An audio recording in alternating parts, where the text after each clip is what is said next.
Hello students, I am again back with part 2 of chapter number 1, the Union Legislature. Students, I hope you all have seen part 1 of this chapter. If not, do watch it.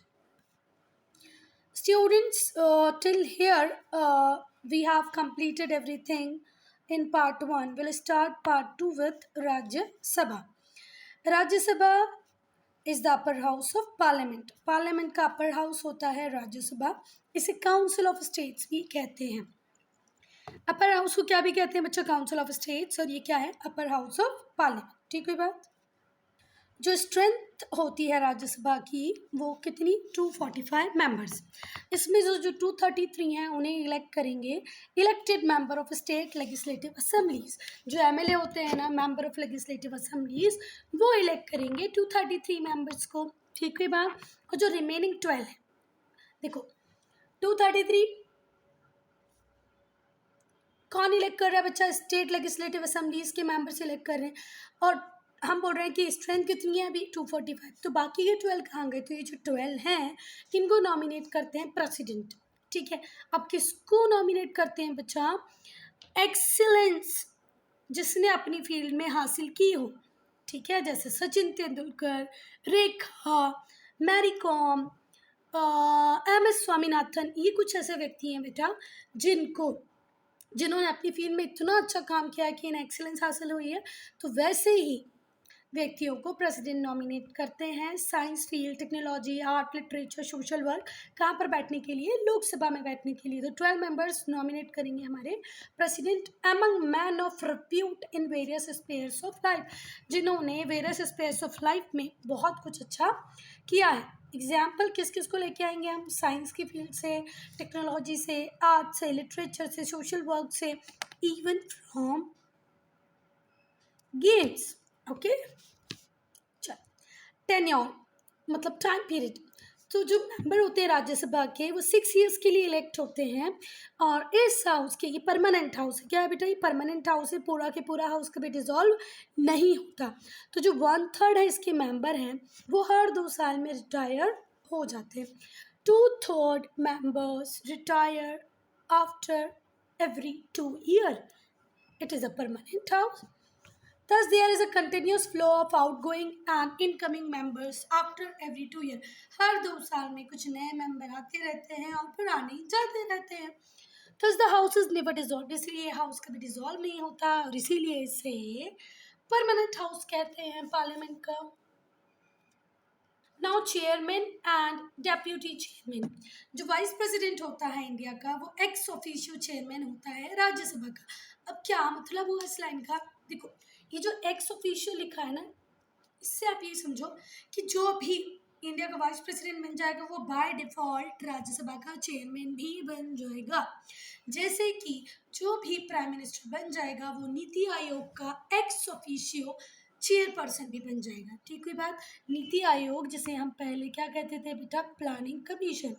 इसका chairman कौन बनता है? Prime minister. तो जो भी prime minister की position पे आएगा वो नीति आयोग का चेयरमैन बन जाएगा। ऐसे ही जो भी वाइस प्रेसिडेंट बनेगा वो राज्यसभा का चेयरमैन भी बन जाएगा। ये इमेज है जगदीप धनखड़ की। जगदीप धनखड़ चेयरमैन है राज्यसभा के। ठीक है बात। और इंडिया के कौन? ये बेटा ये vice president. He supervises the proceeding of Rajya Sabha. Rajya Sabha में भी कई बार क्या होता है, कुछ लोग अपनी बात को करने लगते हैं, दूसरों की बातों को सुनते नहीं है, कई बार वेल में आ जाते हैं, कुछ ऐसा कर देते हैं जो पार्लियामेंट की डिग्निटी को हार्म कर सकता है, राज्यसभा की डिग्निटी को हार्म कर सकता है। तो जो चेयरमैन होता है वो देखता है कि प्रोसीडिंग्स प्रॉपर फ्लो में चले, कोई इनडिसिप्लिन ना हो। ठीक है। तो he supervises the proceedings of Rajya Sabha and presides over its session. इनके एब्सेंस में जब वाइस प्रेसिडेंट जो कि क्या बन जाता है? चेयरमैन। जब चेयरमैन नहीं होगा तो डेप्यूटी चेयरमैन इनकी पोजीशन को लेंगे। He is elected among the members of Rajya Sabha by vote of majority vote से। राज्यसभा के ही किसी मेंबर को हम डेप्यूटी चेयरमैन बनाते थे। पर वाइस प्रेसिडेंट ही चेयरमैन रहेगा। चेयरमैन वो व्यक्ति रहेगा जो किसकी पोजीशन पे? वाइस प्रेसिडेंट की पोजीशन पे। डेप्यूटी कौन बन जाएगा? कोई भी जिसको मेजोरिटी से इलेक्ट कर लिया जाए। अब क्वालिफिकेशन क्या होता है राज्यसभा का मेंबर बनने के लिए? तो आपको इंडिया का सिटीजन होना पड़ेगा।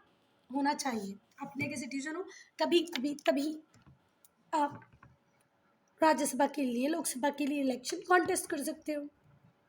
दूसरा, आपकी जो एज है वो 30 या 30 से अबव होनी चाहिए। लोकसभा के लिए हमने देखा था ये 25 थी, राज्यसभा के लिए 30 ईयर्स है। साउंड माइंड का होना चाहिए, पागल ना हो, इंसॉल्वेंट ना हो। ये हमने दोनों ही कंडीशन किस में भी पढ़ी थी, लोकसभा में भी पढ़ी थी। बस यहाँ एज का डिफरेंस है कि भैया आप अपनी फाइनेंशियल कमिटमेंट्स को पूरा कर पाएँ, आपके पास जो लाइबिलिटीज़ हैं उनको आप पे कर पाएँ, इतना पैसा आपके पास हो, इतने एसेट आपके पास हों, तो आप दिवालिया ना हो, इंसॉल्वेंट ना हो, अपने डेट्स को, अपने फाइनेंशियल कमिटमेंट्स को पूरा कर पाएँ, तभी आप राज्यसभा के मेंबर बन सकते हैं। और वो गवर्नमेंट एम्प्लॉय नहीं होना चाहिए। ये भी कंडीशन हमने लोकसभा में पढ़ी थी कि एक साथ में आप 2 पोजीशंस को हेल्ड नहीं कर सकते गवर्नमेंट की, ठीक है। तो आप गवर्नमेंट एम्प्लॉय नहीं होने चाहिए। अब हम अगर पावर्स की बात करें कि क्या पावर्स है राज्यसभा की, तो फर्स्ट थिंग, इट अप्रूव्स और consider non money bill. Non money bill को ये कंसीडर करेंगे, अप्रूव करेंगे, चेंजेस के लिए बोल सकते हैं, ठीक है। पर सिर्फ मनी बिल में ये सजेस्ट कर सकते हैं अमेंडमेंट, ये लोकसभा करे या ना करे, ये कम्प्लीटली लोकसभा के ऊपर डिपेंड करता है। But in other bills Rajya Sabha has complete right, क्योंकि एक बिल लॉ तभी बनेगा जब वो दोनों हाउसेस से पास हो जाएगा। तो यहाँ पर राज्यसभा के पास हर मैटर में राइट है, ओनली किस में नहीं है, मनी बिल में नहीं है, ठीक है बात। मनी बिल में वो सिर्फ सजेशंस दे ही सकता है, चेंज करे नहीं करे लोकसभा के ऊपर है, पर बाकी सारे बिल्स में कर सकता है। इट अप्रूव्स कॉन्स्टिट्यूशनल अमेंडमेंट, ये कॉन्स्टिट्यूशन में कुछ अमेंडमेंट करना है उसको भी अप्रूव कर सकते हैं, और इनके अप्रूवल के बिना कॉन्स्टिट्यूशन चेंज होगा भी नहीं। मेंबर होते हैं राज्यसभा के, वो इलेक्शन में पार्टिसिपेट करते हैं, जो कि होता है प्रेसिडेंट के रिमूवल के लिए, वाइस प्रेसिडेंट के रिमूवल के लिए, जजेस, सुप्रीम कोर्ट, हाई कोर्ट। वैसे तो देखो इंडियन हिस्ट्री में बहुत कम टाइम हमने देखा है कि कोई इम्पीचमेंट हुआ हो वाइस प्रेसिडेंट, प्रेसिडेंट, जजेस, सुप्रीम कोर्ट, हाई कोर्ट के लिए। पर अगर कभी होगा तो राज्यसभा भी उसमें इक्वली पार्टिसिपेट करेगी, उनका वोट वेटेज भी उतना ही होगा। It exercise control over executives by asking question, ये एग्जीक्यूटिव्स के ऊपर कंट्रोल रख सकते हैं, कैसे, उनसे क्वेश्चन पूछ के। इंट्रोड्यूसिंग मोशन एंड रिजोल्यूशंस,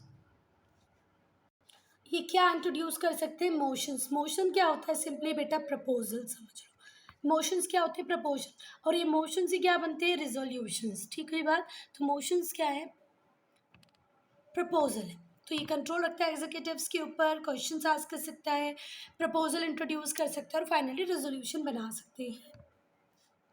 और ये पावर देते हैं यूनियन पार्लियामेंट को कि उस लॉज, उस मैटर पे भी कानून बना लो जो किस में है, स्टेट लिस्ट में है। फिर ध्यान से सुनना बेटा, it can give, who Rajya Sabha can give the union parliament power to make laws on matter included in state list. वो मैटर जो स्टेट लिस्ट में इंक्लूडेड है उनके लिए भी लॉज बना सकते हैं।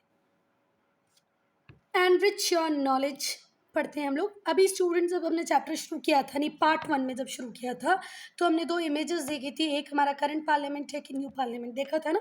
अब वहीं से हम कुछ पढ़ेंगे। जो इंडिया का प्रेजेंट पार्लियामेंट हाउस है वो कॉलोनियल एरा की बिल्डिंग है, जिसको डिज़ाइन किया था British architect sir Edwin Lutyens और हर्बर्ट बेकर ने, जिसको 6 ईयर लगे थे कंस्ट्रक्ट करने में। 1921 से स्टार्ट हुआ था कंस्ट्रक्शन और 1927 तक चला था। ओरिजिनली इसे कहते थे काउंसिल हाउस। क्या कहते थे, council house. On December 10 two 2020, दिसंबर 10 2020 को, 10 दिसंबर 2020 में, 2020 में प्राइम मिनिस्टर नरेंद्र मोदी ने फाउंडेशन रखा न्यू पार्लियामेंट बिल्डिंग। मतलब अभी जो करंट पार्लियामेंट है वो किसने बनाई थी, ब्रिटिश कॉलोनियल एरा के टाइम पे ब्रिटिश ने बनवाई थी। कब से कब तक, 1921 से 1927 तक। किसने बनाई, एडवर्ड लुटियन और हर्बर्ट बेकर्स ने, ठीक है। इसको बनने में पूरे 6 साल लगे थे। पर जब 10 दिसंबर 2020, क्या बोलते हैं 2020 में, जो हमारे प्राइम मिनिस्टर थे उन्होंने बोला अब हमें न्यू बिल्डिंग चाहिए, और उन्होंने फाउंडेशन स्टोन रखा पार्लियामेंट, न्यू पार्लियामेंट बिल्डिंग का, जिसका इमेज हमने फर्स्ट पार्ट की शुरुआत में देखा था। स्टूडेंट्स, यहाँ पे मैंने बिल से लॉ बनने की जो प्रोसेस है उसको डिस्कस नहीं किया, तो पहले उसको डिस्कस कर लें क्या, है ना। फिर पढ़ेंगे हम powers and functions of the parliament, नहीं तो वो छूट ही जाएगा। क्या पढ़ने वाले हैं स्टूडेंट्स हम, how a bill becomes a law, bill कैसे लॉ बन जाता है। जो पार्लियामेंट होती है वो लॉज बनाती है पूरी कंट्री के लिए। A law start as bill, law किसकी तरह स्टार्ट होता है, बिल, फाइनल में वो बनेगा लॉ, पर शुरुआत कैसे होती है, बिल की तरह। अ बिल में भी ओरिजिनेट इन ईदर लोकसभा और राज्यसभा, लोकसभा में भी इनिशिएट हो सकता है, राज्यसभा में भी इनिशिएट हो सकता है, पर जो मनी बिल होगा वो सिर्फ लोकसभा में ही इनिशिएट होगा, राज्यसभा में कभी भी नहीं होगा। The bill has to go through 3 readings in each house, हर हाउस में उसकी 3 रीडिंग होगी। पहली रीडिंग में हम उसका एम और पर्पस डिस्कस करेंगे, बिल का एम और पर्पस डिस्कस किया जाएगा फर्स्ट रीडिंग में। सेकेंड रीडिंग में जो बिल होगा उसको एग्जामाइन किया जाएगा केयरफुली और डिस्कस किया जाएगा बेटा clause by clause, line by line, clause by clause, bill को डिस्कस करेंगे सेकेंड रीडिंग में। थर्ड रीडिंग में जो बिल होगा उसको डिस्कस करके उसके ऊपर वोटिंग होगी, अगर पास हो जाता है तो दूसरे हाउस में भेज दिया जाएगा। देखो, हो सकता है एक पर्टिकुलर बिल राज्यसभा में इंट्रोड्यूस हुआ, तो राज्यसभा में जब उसकी 3 रीडिंग हो जाएंगी, वोटिंग हो जाएगी, उसके बाद वो कहाँ जाएगा, लोकसभा में। और वाइस वर्सा हो सकता है कोई बिल का इंट्रोड्यूस हुआ लोकसभा में, उसकी रीडिंग होगी, उसके ऊपर वोटिंग होगी, वो कहाँ जाएगा, राज्यसभा। जब वो दूसरे हाउस से पास हो जाएगा, after being passed in the Lok Sabha the bill is sent to Rajya Sabha. पहले लोकसभा में पास हुआ तो उसको कहाँ भेजा, राज्यसभा में। इसका उल्टा भी हो सकता है, राज्यसभा में इनिशिएट हुआ होगा तो कहाँ भेजा जाएगा, लोकसभा में। That is referred back to Lok Sabha. पहले बिल कहाँ से पास होगा, लोकसभा से, फिर बिल कहाँ भेज दिया जाएगा, राज्यसभा, और फिर वापस उसको कहाँ भेज देंगे हम, लोकसभा। इसका उल्टा भी हो सकता है ना। अगर कोई डिसअग्रीमेंट होता है, कोई किसी बात से अग्री नहीं होता है, किसी इशू से अग्री नहीं होता है, तो जो बिल होगा उसकी वोटिंग होगी, सेंड बैक फॉर चेंजेस, उसको हम कि भैया बाकी सारी चीज़ें ठीक है, ये भी गलत है या इसमें सी डी गलत है, उसको आप वापस से चेंज कर दो, ठीक है। तो ये किस हाउस में जाएगा चेंज के लिए, जहाँ पर ये ओरिजिनेट हुआ होगा, अब लोकसभा में ओरिजिनेट हुआ होगा, बिल आया होगा, तो राज्यसभा उसमें खुद से चेंज नहीं कर सकती बेटा, उसको कहाँ ही भेजेगी चेंज करने के लिए, लोकसभा ही भेजेगी, ठीक है। कई बार ऐसा होता है कि दोनों किसी एक चीज़ पे हाँ ही नहीं बोलते, तब हम इस चीज़ को सॉल्व करने के लिए, रिजॉल्व करने के लिए जॉइंट सेशन लगाते हैं। क्या लगाते हैं, joint session. A joint session of 2 houses resolve the issue. अब जॉइंट सेशन बुलाया जाएगा, जैसे आज तक के डेट में जॉइंट सेशन कितनी बार आया है, बस अगर दोनों हाउसेस अग्री नहीं करते हैं बेटा तो हमें क्या बुलाना पड़ता है, जॉइंट सेशन। और भगवान की कृपा हमारे इंडिया पे इतनी रही कि हमें बार बार जॉइंट सेशन नहीं बुलाना पड़ा।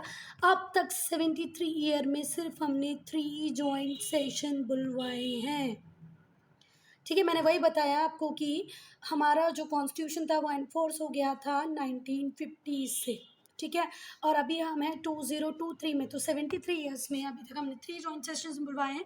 एक बुलवाया है डाउरी प्रोहिबिशन बिल के टाइम पे, डाउरी प्रोहिबिशन एक्ट के टाइम पे, क्योंकि एक हाउस अग्री होता था दूसरा अग्री नहीं होता, तो जॉइंट सेशन बुलवाया था। दूसरा हमने बुलवाया था पोटा, सॉरी, बैंकिंग सर्विसेज के लिए, बैंकिंग में कुछ रिफॉर्मेशन लाने थे, तब बुलवाया था। और तीसरा बुलवाया था हमने पोटा, प्रिवेंशन ऑफ टेररिस्ट एक्टिविटी के टाइम पे, ठीक है।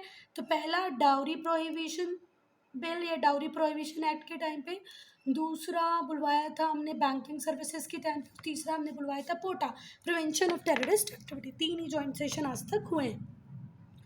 अगर हाउसेस अप्रूव कर देते हैं बिल को तो ये प्रेसिडेंट के पास जाएगा अप्रूवल के लिए।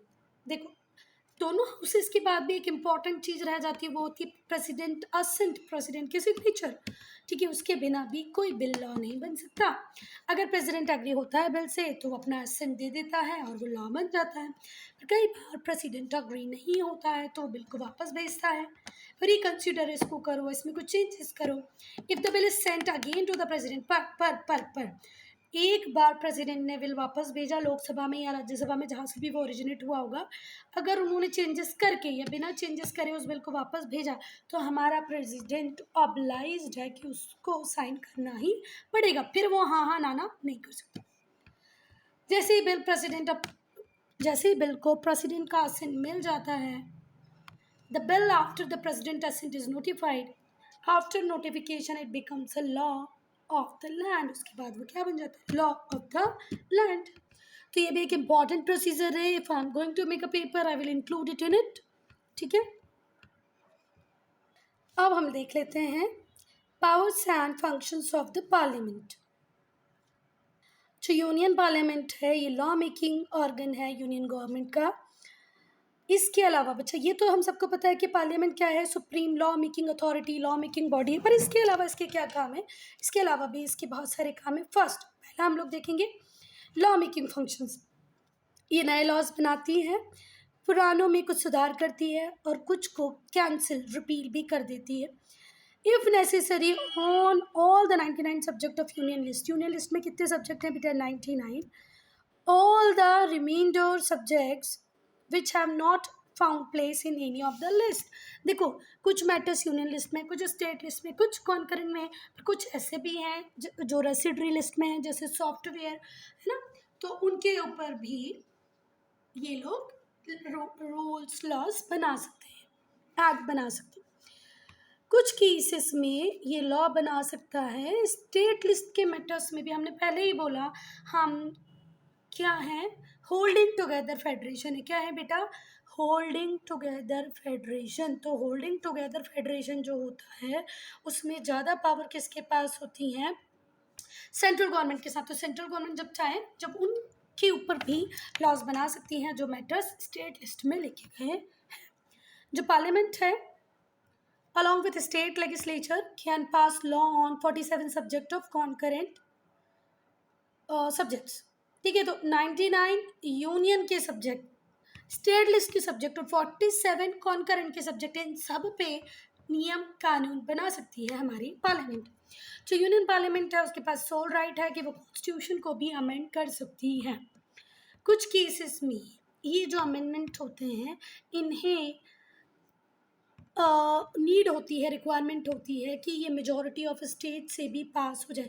कुछ तो ऐसे होते हैं जो लोकसभा राज्यसभा मिलके भी कर सकते हैं, प्रेसिडेंट उनको हेल्प करे तो, मतलब अपना असेंट दे दे तो। पर कुछ के लिए बेटा जो बेसिक नेचर है, ये जो कुछ चीज़ें हैं उसके लिए तो हमें स्टेट से भी उसको रेटिफाई कराना पड़ेगा, स्टेट भी उस चीज़ के लिए अग्री होना चाहिए। अब हम देखेंगे कंट्रोल ऑन नेशनल फाइनेंस। जो यूनियन पार्लियामेंट है वो नेशनल फाइनेंसेस को भी कंट्रोल करती है। कोई भी 1 रुपया इधर से उधर खर्चा नहीं हो सकता जब तक उसे यूनियन पार्लियामेंट पास ना करे।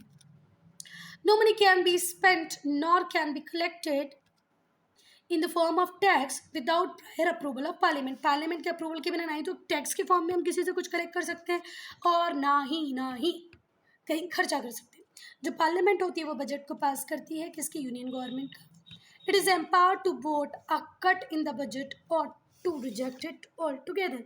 उसके पास पावर है कि वो बजट में कट करवा सके, उसे रिजेक्ट कर सके, दोनों ही पावर उसके पास है। पूरा बजट रिजेक्ट करने की पावर भी है और बजट में कुछ कट की भी पावर है। Control over the government. जो सबसे इम्पॉर्टेंट फंक्शन है पार्लियामेंट का वो है कि ये सरकार के ऊपर, गवर्नमेंट के ऊपर भी कंट्रोल रखती है। जो गवर्नमेंट है वो डायरेक्टली रिस्पॉन्सिबल है पार्लियामेंट के लिए। जो भी ओमिशन एंड कमीशन, जो भी वो काम कर रही है, जो भी गलतियाँ कर रही हैं, उन सब के लिए उसको किसको जवाब देना है, पार्लियामेंट को। Government can be voted out of office by passing a vote of no confidence. अगर सरकार प्रॉपर काम नहीं करेगी तो हम नो कॉन्फिडेंस मोशन ला के सरकार को आउट भी कर सकते हैं। प्राइम मिनिस्टर के लिए, मिनिस्ट्री के लिए और एनी ऑफ इट्स मेंबर। कई बार हो सकता है प्राइम मिनिस्टर के लिए नो कॉन्फिडेंस आ जाए। जब प्राइम मिनिस्टर के लिए नो कॉन्फिडेंस आ गया मतलब पूरा काउंसिल ऑफ मिनिस्टर रिजाइन करेगा। पर कई बार किसी एक स्पेसिफिक मिनिस्ट्री के लिए आ जाए, जैसे फाइनेंस मिनिस्ट्री, डिफेंस मिनिस्ट्री या एक्सटर्नल अफेयर मिनिस्ट्री। और कई बार किसी मेंबर के लिए भी आ सकता है। चलो बहुत ताकतवर है भैया पार्लियामेंट। जो मेंबर होते हैं पार्लियामेंट के can also move adjournment motion. अब एडजॉर्नमेंट मोशन क्या होता है कि कई बार ऐसा होता है कि कुछ नीड्स ऐसी होती है जो बिल्कुल जल्दी से आ जाती हैं, अर्जेंट नीड्स होती हैं, है ना, जिनको डिस्कस करना बहुत ज़्यादा ज़रूरी हो सकता है। वो वॉर को लेके हो, इमरजेंसी को लेके हो, कोई क्राइसिस को लेके हो, तो इमीडिएट अटेंशन जब चाहिए होती है सरकार की तो वो एडजॉर्नमेंट मोशन भी कौन ला सकती है, हमारी सरकार। If admitted a time is set aside for normal business of the house. अब कई बार क्या होगा, जो आपके नॉर्मल बिजनेसेस है उसके बाद, उसके पहले टाइम निकाल के भी आपको कुछ अर्जेंट पब्लिक मैटर्स को डिस्कस करने के लिए टाइम निकालना पड़ेगा। जो मेंबर्स होते हैं बेटा वो कोई भी क्वेश्चन कर सकते हैं, even related to the administration of the state. The member can ask any question relating to the administration of state and the minister are obliged to answer, और minister को आंसर देना ही पड़ेगा, प्रॉपर रिस्पॉन्सिबल आंसर देना ही पड़ेगा, क्योंकि लोकसभा राज्यसभा की proceedings direct live दिखा दी जाती हैं टीवी पर। और इसी तरीके से in this way they can check the functioning of various department, बहुत सारे डिपार्टमेंट्स को चेक रख सकते हैं वो इसी तरीके से, ठीक है। और बहुत ज़रूरी भी है बच्चा, अगर ऐसा नहीं होगा तो हो सकता है पावर का मिसयूज़ हो। तो ये किसी भी स्टेट मिनिस्टर से कुछ भी पूछ सकते हैं, स्टेट मिनिस्टर को आंसर देना पड़ेगा। और इस तरीके से हमारा जो पार्लियामेंट है वो चेक रखता है बहुत सारे डिपार्टमेंट के ऊपर भी और डिफरेंट मिनिस्टर्स के ऊपर भी। जो पार्लियामेंट है वो सरकार के ऊपर और शिकंजा कस सकती है, उन्हें बिल्कुल लाइन में रख सकती है उनके एनुअल बजट में कट लगाकर। अब जुडिशियल फंक्शन की अगर हम बात करें तो जो पार्लियामेंट है कैन इम्पीच प्रेसिडेंट, जज of supreme court, high court. Supreme court के जज को उसके पोजीशन से हटाना हो, हाई कोर्ट के जज को उसकी पोजीशन से हटाना हो, प्रेसिडेंट को हटाना हो, तो पार्लियामेंट के पास पावर होती है इम्पीचमेंट की।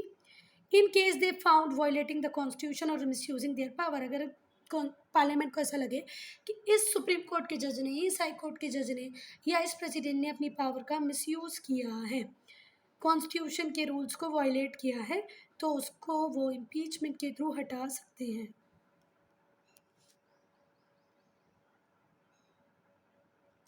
The parliament elects the president of India, it also elect the vice president of India, और पार्लियामेंट ही प्रेसिडेंट और वाइस प्रेसिडेंट को इलेक्ट करती है। चलो एक इम्पॉर्टेंट क्वेश्चन जो बहुत अच्छा है, पॉज एंड थिंक, कि क्यों प्रोविज़न बनाया है कि कोई स्पोर्ट्स पर्सन, कोई प्लेयर, कोई आर्टिस्ट और साइंटिस्ट राज्यसभा में आए, क्या रियली कुछ कंट्रीब्यूट कर सकते हैं? हाँ बेटा, ये बहुत कंट्रीब्यूट कर सकते हैं। As a scientist what is the current need in the technology, in science, ये बहुत अच्छे से एक साइंटिस्ट एक्सप्लेन कर सकता है। एक आर्टिस्ट बता सकता है कि उसको उस पर्टिकुलर फील्ड में काम करने में क्या प्रॉब्लम होती है, हम कहाँ हैं, हम कहाँ जा सकते हैं। Same is with sports person, ठीक है। अगर कोई स्पोर्ट्स पर्सन राज्यसभा में होगा तो वो अपनी नीड्स, अपनी रिक्वायरमेंट, अपने aspirations, all the aspirations of all the sports person को हाउस के सामने रख सकता है। तो इन लोगों का होना बहुत ज़रूरी है। Students, I am ending this video here only. If you have any doubt, any problem, do right in comment section.